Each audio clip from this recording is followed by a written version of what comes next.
January 31st, 2013. A woman stepped into an elevator at the Ceil Hotel, unaware it would be the last time she ever entered one. Elisa was born in Vancouver, British Columbia, in 1991. She grew up in a family that immigrated from Hong Kong. She loved reading, fashion, and shared her life online. But she struggled with bipolar disorder and depression. In January 26, 2013, she traveled alone to California. After staying for a few days in San Diego, she traveled to Los Angeles, where she checked in the Ceil Hotel, one of the darkest hotels in the America. The Ceil was the site of many suicides and murders. Notorious killers like Richard Ramirez had stayed there. The upper levels of the building operated under the name Stay on Main, a budget-friendly hostel where Elisa stayed during her visit. On January 31st, Elisa disappeared. She was last seen at a nearby bookstore. After that day, she stopped contacting her family and didn't check out of the hotel. Police investigated, reviewing security footage, and what they discovered was disturbing. The elevator video showed Elisa pressing buttons, stepping out, hiding, and making strange hand movements. No one else appeared in the footage. 19 days later, guests reported low water pressure and noticed the water had a bad taste and smell for several days. The hotel was forced to call maintenance to check the rooftop tanks, which hadn't been inspected for months. After checking the first 3 tanks without issue, maintenance climbed on 4th and largest tank, which was already opened. And what they found inside was a shocking horror. At first, they couldn't quite tell what was floating on the surface, but upon closer inspection, they discovered the lifeless body of Elisa Lam floating in the tank. Reportedly, after seeing her partially decomposed body, one of the maintenance workers vomited on the spot. The LAPD initially considered the possibility of foul play in Elisa Lam's death. However, after the autopsy, it was revealed that she hadn't been taking enough of her medication, and her death was ultimately ruled an accident. The questions still remain. Why didn't the elevator doors close?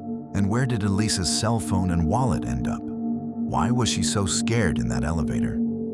As for the Ceil Hotel, it was closed in 2017 for remodeling and reopened in December 2021. However, due to its dark and haunted past, the owners were forced to put the hotel up for sale in 2024. To this day, the Ceil Hotel is considered one of the creepiest hotels in American history.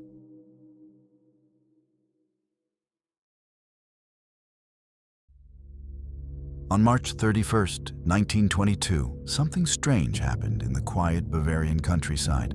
Isolated farm known as Hinterk fell eerily silent. No one answered the door. The animals were restless and unfed. Not a single trail of smoke rose from the chimney. Days passed, uneasy and still, as if the entire family had simply vanished overnight. But when concerned neighbors finally forced their way inside, they found horror waiting. Whole family brutally murdered, left behind in the shadows of their own home. Some were buried in the barn, others were found cold in their beds. No one heard or seen anything. The farm belonged to the Gruber family and was located deep in the woods, north of Munich. Andreas and Ceil Gruber lived there with their daughter Victoria, Victoria's 2 children, Celia and Josef, and a maid named Maria Baumgartner, who had just started working there the day before the murders. Andreas had noticed strange things happening in and around the house in the days leading up to the murders. Footprints appeared in the snow, as if someone had walked toward the house and gone inside, but never left. 2 days later, the house keys went missing. Then, a newspaper appeared on the table, one no one in the family remembered buying. Andreas told neighbors he believed someone might be secretly living in the house, but since he wasn't certain, he never called the police. For days after the murders, smoke still rose from the chimney. The animals were fed. The house appeared like nothing happened to family, yet no one had seen them. The children weren't present in the school, mail piled up, and neighbors grew uneasy. On April 4th, neighbors broke in and discovered 4 bodies stacked in the barn, covered with hay. Inside the house, the maid and the young boy had also been murdered. The rooms were eerily neat, the beds made, and signs showed the killer had slept there, maybe for days. But when police arrived, They found no signs of forced entry, no fingerprints, and no murder weapon. Dozens of suspects were questioned, including Victoria's rumored lover and a neighbor who had violent past, but no arrests were ever made. A year later, the farm was demolished, but the mystery remained. Who had lived among the family before killing them? Why didn't they run? And why did they stay among all the bodies they murdered? The case remains unsolved till this day and stands as one of Germany's most disturbing crimes.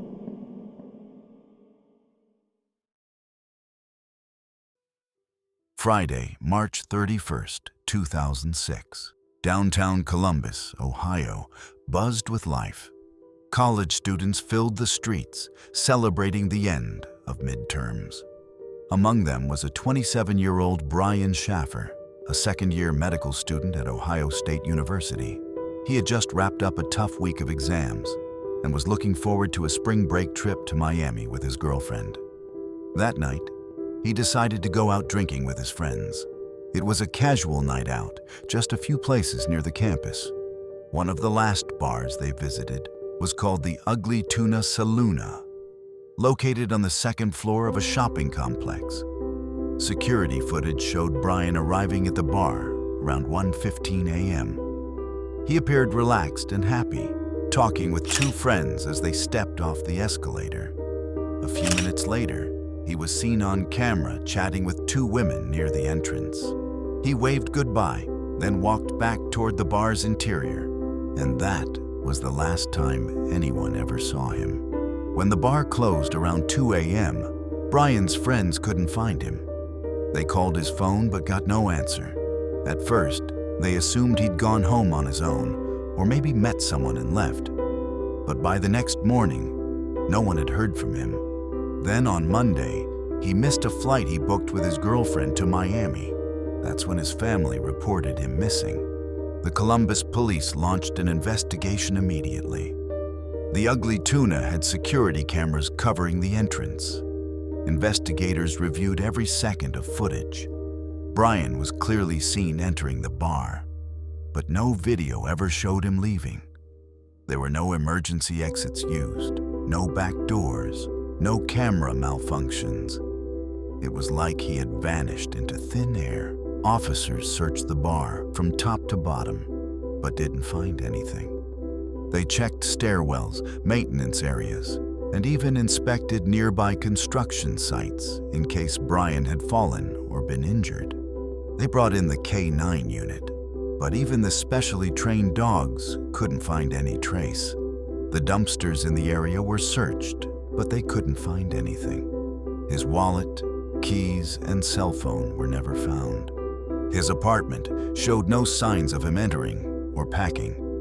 Nothing about his life suggested he wanted to disappear. Brian had been in serious relationship.